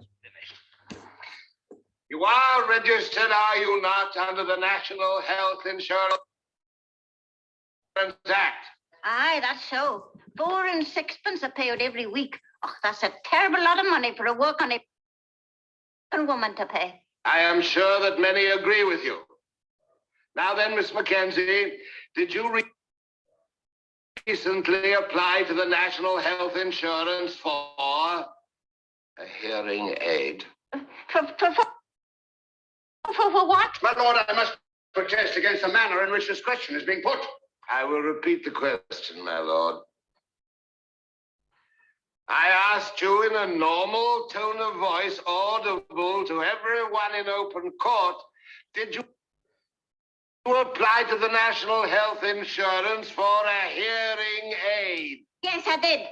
Did you get it? No, not yet. However, you state that you walked past a door which is 4 inches of solid oak. You heard voices, and you are willing to swear that you could distinguish the voice of prisoner Leonard Vole. No further question. Oh, maybe you could help me, your lordship.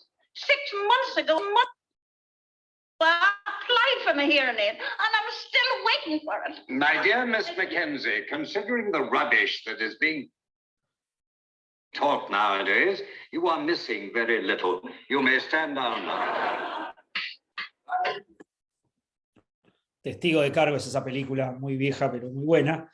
Y no son así generalmente nuestras audiencias en las que trabajamos. El último punto de testigo que yo les decía, que teníamos que reunirnos para evaluarlo, era la capacidad de resistir un interrogatorio.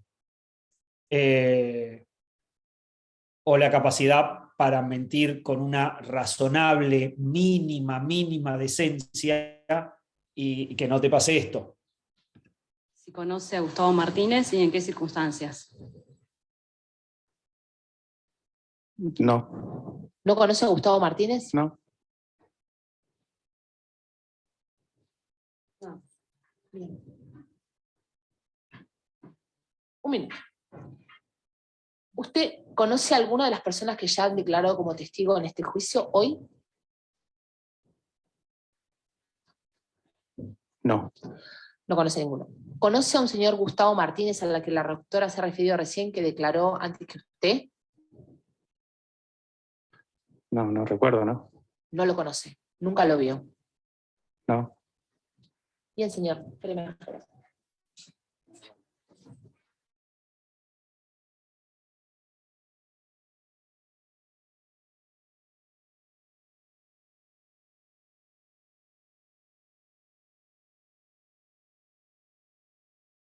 No está afuera, ¿no? No.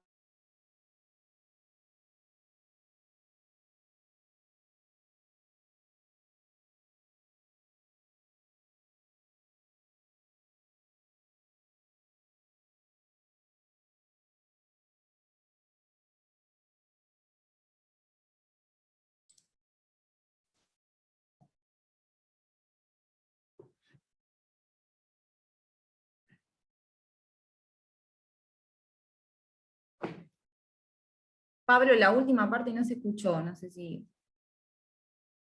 Pensé que era mi computadora, pero lo pusieron en el chat. Sí. ¿Se podrá poner de nuevo?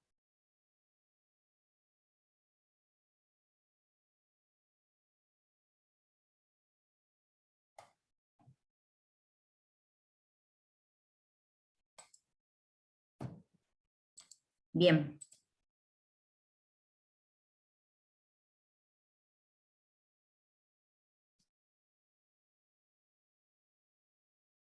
Perdón, ¿me escuchan o no me escuchan? Sí, ahí te escuchamos. Se cortó la escuchan? última parte del video. ¿No me escuchan? ¿Me escuchan? Sí, sí, sí. Listo, va de vuelta y Dale. va de nuevo, no hay problema.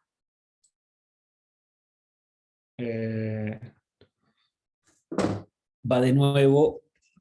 No hace falta todo, me parece, ¿no? Pero igual me gusta, lo pongo al principio solo con esta advertencia. ¿Cómo somos de malos algunos para mentir? Que le pregunta si lo conoce y hace un silencio, no contesta no. Se queda un segundo pensando y después dice no. Y después le pregunta y otra vez se queda pensando y para mí ahí se vende. Si conoce a Gustavo Martínez y en qué circunstancias. No. ¿No conoce a Gustavo Martínez? No. No. Bien. Un minuto. ¿Usted conoce alguna Cuando dice un minuto me parece que la jueza ya está indignada. personas que ya han declarado como testigo en este juicio hoy? No. No conoce a ninguno. ¿Conoce a un señor Gustavo Martínez a la que la rectora se ha referido recién que declaró antes que usted?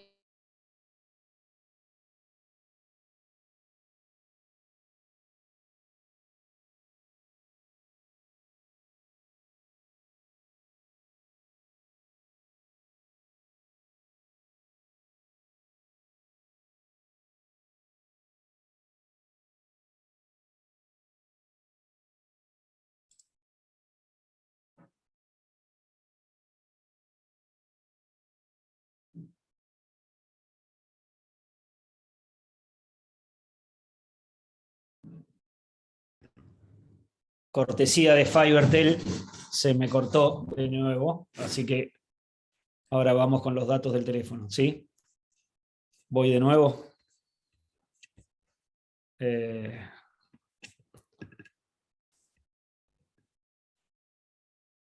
Voy de nuevo una vez más. No. No conoce ninguno. ¿Conoce a un señor Gustavo Martínez a la que la rectora se ha referido recién que declaró antes que usted? No, no recuerdo, ¿no? No lo conoce. Nunca lo vio. No. Bien, señor. Espéreme afuera.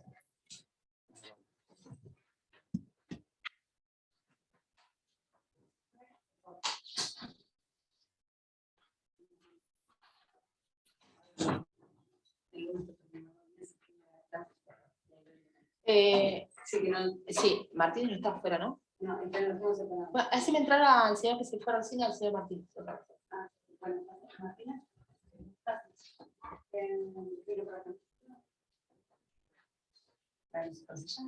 No, que paren los dos aquí. Párense acá porque si la cámara los toma. Señor Algemi, ¿usted no lo conoce al señor? Sí. ¿Lo conoce? Sí. Ah, me termina de decir que no conoce al señor Gustavo Martínez. No conozco el nombre. Gustavo Martínez. Él sí ha tenido relación. Bien, siéntese un minuto. Sí. Entonces, me parece que como sigue eso, de ninguna forma va a ser muy razonable y muy bueno para ninguna de las partes que ofreció ese testigo, y que eso lo tendrían que haber sabido, y el testigo tendría que haber sabido a qué iba. Porque posiblemente si el testigo hubiera sabido a qué iba, cuál era su rol dentro de la narración, qué lugar ocupaba su declaración dentro de la narración general, no hubiera hecho esa pavada de decir eso, porque posiblemente ni siquiera ganaba nada, ¿no? Ese testigo ya no sirve, dice, y sí, ese testigo ya no sirve. Empezando así, ese testigo ya no sirve. Y como digo, probablemente si hubiera sabido qué era lo que se esperaba de él, qué rol ocupaba él, o su testimonio dentro de la narración general, dentro del cuadro general, posiblemente no hubiera hecho eso. Entonces, obviamente que todos los días hay miles de audiencias y que todos los días hay miles de abogadas y abogados que hacen su trabajo bien, y que obviamente que siempre nos llama más la atención cuando vemos el trabajo hecho no tan bien o mal, pero sí sirve para pensar que si nosotros desarrollamos desde el principio una teoría del caso con los lineamientos que planteamos antes, y esa la mantenemos, la usamos como guía, como mapa para ir trabajando, algunas de estas cosas no nos deberían pasar, o no sería tan fácil que nos pasaran. Como siempre me pasa, me queda tiempo al final de las charlas, y ni siquiera me molesta, porque si alguien tiene alguna pregunta, comentario, algo que quiera decir o algo que quiera preguntar, estamos acá para contestar lo que podamos.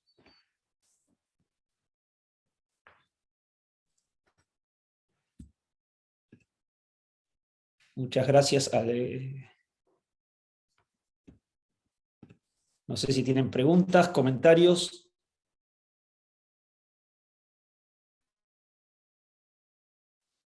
Se pueden habilitar los micrófonos.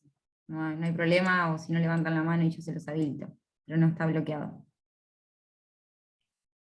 Sí, los videos son buenísimos, digamos, queda muy bien y se ve muy patente todo lo que pasa, y se consiguen buenos videos. Hoy justo hubo una audiencia donde también hubo varios testigos que, digamos, fueron hasta ahí, hasta el tribunal, y declararon, y usted como lo sabe, me lo contó, me lo dijo, soy la vecina, me lo comentó el marido, nada, y eso es bastante común. Pero los videos te dan buena información sobre lo que está pasando verdaderamente. Pablo, hay una pregunta arriba, si hay algún material para estudiar este tema en materia civil. La verdad que estoy tratando de escribir algo.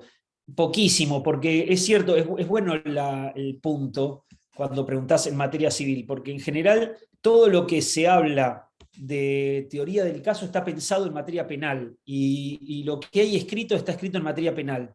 Y en materia civil no hay nada argentino, hay muy poco en español, hay un manual de Ceja de teoría del caso en español que está bueno y por lo menos es una entrada y una aproximación a teoría del caso no penal, digamos.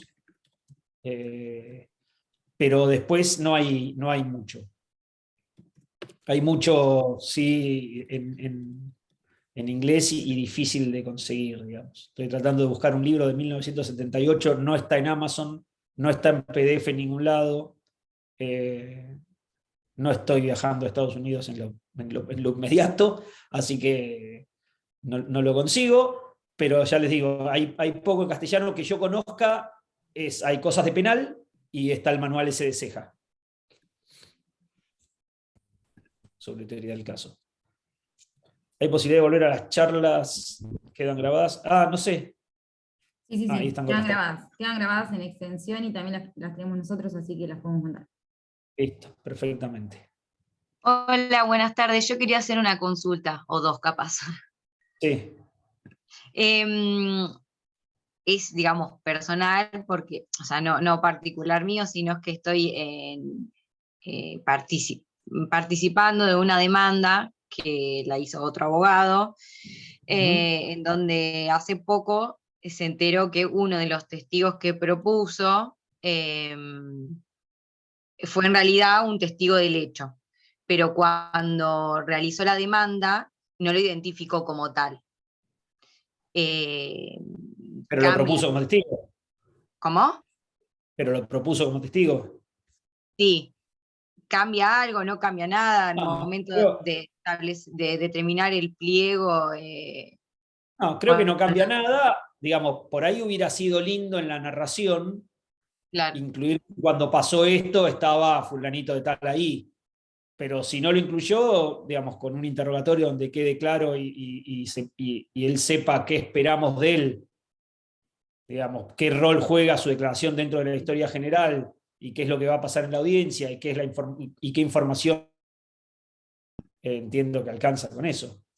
Ok, esa. Y la otra consulta también, todo esto de la falta de experiencia, porque intenté buscar en otros expedientes, como las audiencias son grabadas, intentar ingresar a esas audiencias grabadas, y algunos como que te piden autorización, creo que es a través de la página de la Corte, no las pude ver, como para tener un panorama de lo que prontamente tengo que hacer. Depende del juzgado, ahí la verdad que, como en muchas cosas, digamos, creo que la Corte hizo muy buen trabajo tecnológico y no tan buen trabajo de implementación juzgado por juzgado, que es mucho más difícil, obviamente, pero hay juzgados donde están y están públicas y se ven, hay juzgados donde no están y no están subidas ni para las partes, y hay juzgados intermedios. Entonces depende del juzgado, encontrás o no encontrás audiencias. Eso ok, entonces voy a buscar en algunos a ver si encuentro. Claro, va dependiendo de eso. Y lesiona el principio de defensa en juicio por negligencia del abogado, y en algunos casos podría ser. Yo creo que en algunos casos podría ser que hay una posible mala praxis contra la abogada o el abogado. Digamos, quizás en el testigo que no sabía nada y el testigo que no se ofreció es una cosa, el testigo que mintió es otra cosa, porque ahí el abogado va a decir, bueno, ¿yo qué tengo que hacer? Digamos, fue y mintió. Y la otra pregunta se refería a un testigo que no está dispuesto a declarar. Se puede ofrecer, por supuesto, porque no necesitamos el consentimiento de la persona propuesta como testigo para ofrecerla. El tema es cuál va a ser el resultado. Lo mismo que cuando obligamos a una persona a ir a declarar como testigo por la fuerza pública. Digamos, ¿con qué humor llega a declarar? Si lo ofrecí como testigo y además le mandé a la policía a buscarlo. Digamos, cuando le toque hablar de mí, ¿qué va a decir? Entonces, hay que estar muy seguro de que quiero efectivamente eso. y que puedo luchar contra eso, y que no me va a terminar declarando en contra el que fui a hacer buscar por la policía y traer por la fuerza pública. Es delicado hacer eso. Disculpe, hola, buenas Sí. tardes. Quería hacer una consulta. ¿Sí? Bien, bueno, yo me recibí hace poco, todavía no estoy matriculada, y bueno, en Ujú. principio quería agradecerle porque bueno, fue bastante claro en lo que estuvo comentando, y particularmente le quiero consultar con respecto a lo que usted mencionaba, a la importancia de la audiencia preliminar. En el momento en el cual se está estableciendo y se determina qué pruebas se va a ofrecer efectivamente, cuál va a proveer el juez o la jueza. Si hay una prueba que es muy importante, muy trascendente para nuestro relato, nuestra teoría del caso, que por alguna circunstancia en particular el juez o la jueza no quiere proveer, ¿qué herramientas tenemos para poder establecer y determinar la importancia de esa prueba en lo que es en función a nuestro relato y nuestra teoría del caso, y lo perjudicial que sería que efectivamente no se produzca? Buena Le pregunta. pregunto obviamente por desconocimiento, porque obviamente al No, no ser no, al matriculada nunca... contrario. Al contrario, me parece que es una buena pregunta en dos sentidos. Primero, que la prueba la tengo que defender. Digamos, si la jueza o el juez dice, esta prueba no me interesa, esta prueba, digamos, como pasó en la audiencia preliminar que vimos, donde la jueza decía, me parece que acá perito psiquiatra y psicólogo no, con psiquiatra solo me alcanza, me parece que traumatólogo y clínico y cirujano plástico no, con el traumatólogo solo me alcanza. Si yo pienso que el cirujano plástico lo necesito sí o sí, tengo que defenderla, la prueba. Y tengo que decirle, no me alcanza solo con el traumatólogo, porque este hecho en particular, que es la cicatriz y el grado de capacidad de la cicatriz, yo lo quiero demostrar con el perito traumatólogo y necesito esta prueba, la tengo que defender. Para eso, obviamente, tengo que saber qué hecho quiero probar, con qué medio de prueba. Pero además, el segundo punto, que me parece interesante, es que se estila mucho pedirle al abogado o al abogado que de esa prueba desista, ¿no? Entonces la jueza o el juez le dice, bueno, entonces desiste, doctor, de esta prueba. Si yo desisto, después no puedo replantearla en la Cámara, en cambio si me la deniegan, sí. Entonces, si yo pienso que la prueba la necesito y la jueza o el juez piensa que no hace falta, bueno, que lo resuelva así. Y yo después, cuando recurra a la sentencia definitiva, si todavía la prueba la necesito, haré dentro de los primeros 5 días el replanteo de prueba para demostrar que esa prueba fue mal denegada y producirla en cámara. Pero si yo desisto de esa prueba, ahí ya me quedé sin nada, porque yo desistí. Bien, aunque desistí a instancias de la jueza o del juez, pero yo desistí. Entonces, si yo pienso que la prueba la necesito y la tengo que mantener, la tengo que defender. Y si me dicen desístala, le diría, no, deniéguemela, si piensa que no, y la replantearé en cámara, pero no la voy a regalar yo. Salvo que piense, como vimos en otras audiencias, donde el abogado dice, la desisto, no me interesa, listo, no me interesa. Pablo, en la misma Así que línea bueno. comentaron en el chat, me han denegado testimoniales en casos de violencia por ser superflua según la jueza. Terrible. Bueno, a ver, como en abstracto no lo sé, si en el caso concreto era superflua o no era superflua, por ahí estaba recontraprobada por otros medios y no necesitaba hacer la testimonial, por ahí no, por eso digo, es difícil saberlo en el caso así en abstracto, y habría que haber estado en ese caso y ver ese caso. No obstante, insisto, si primero tengo que tener la idea de qué rol cumple esa prueba testimonial dentro de mi planteo y mi teoría del caso, para con esa idea de qué rol cumple esa prueba testimonial, poder defenderla y explicar por qué no es superflua en mi caso concreto. Y el segundo punto es, y aún si me deniegan la producción de la prueba, resistir la tentación, que muchas veces se va, donde dice, bueno, entonces, doctor, ¿la desiste? No la desisto, nada. Deníguemela, si total lo puede hacer en esta instancia, para eso está. Deníguemela y la voy a replantear cuando tenga la oportunidad de replantearla, si yo estoy tan convencido de que la prueba la necesito. ¿Sí?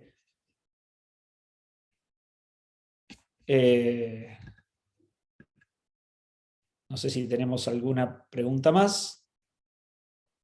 Y si no, les agradezco muchísimo su atención, les agradezco muchísimo los comentarios halagüeños.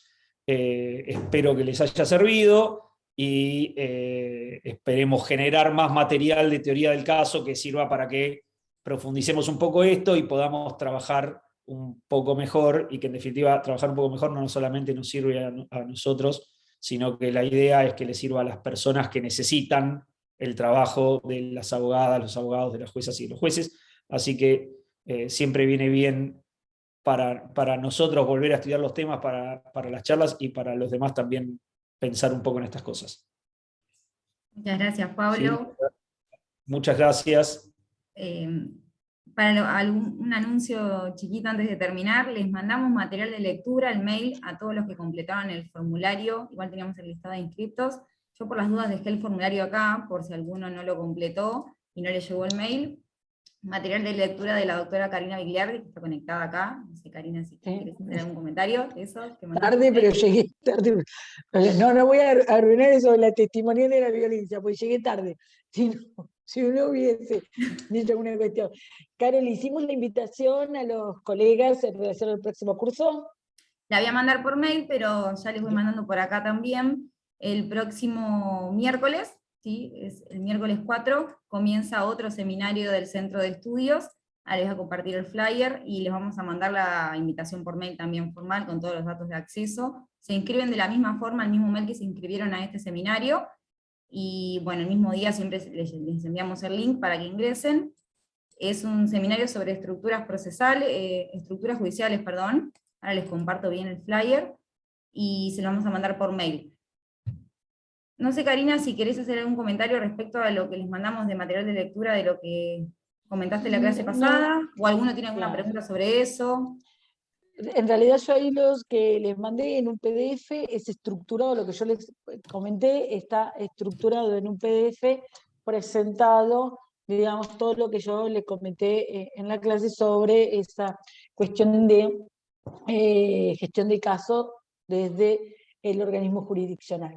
Está plasmado como sería la estructura o la guía, que obviamente que es lo que yo les invitaba en la charla a reproducir cada uno de ustedes en sus espacios, digamos, laborales y donde despliegan su actividad. ¿Sí? No, pero más que nada agradecer el acompañamiento en las 2 jornadas.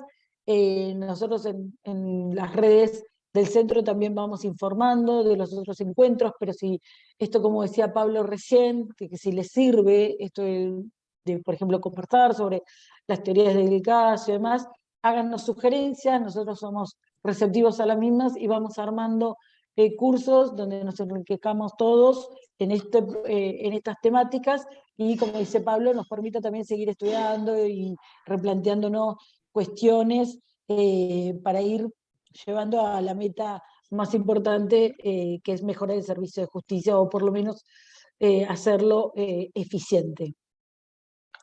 Gracias, Karina. Ahí les compartí el flyer para el próximo curso, y bueno, estamos abiertos en las redes sociales, como les dijo Karina, para cualquier sugerencia, y también en el mail que les compartimos hoy, si alguien nos quiere escribir un mail haciendo algún comentario sobre las charlas o alguna recomendación, inquietud respecto a algún tema sobre el que podamos conversar, también por supuesto que, como dijo Karina, va a ser bien recibido. No sé, es de mucha utilidad, lógicamente. Bien. Hasta luego, un gusto. Los saludo y finalizamos. Muchas gracias. Hasta luego. Chao, chao.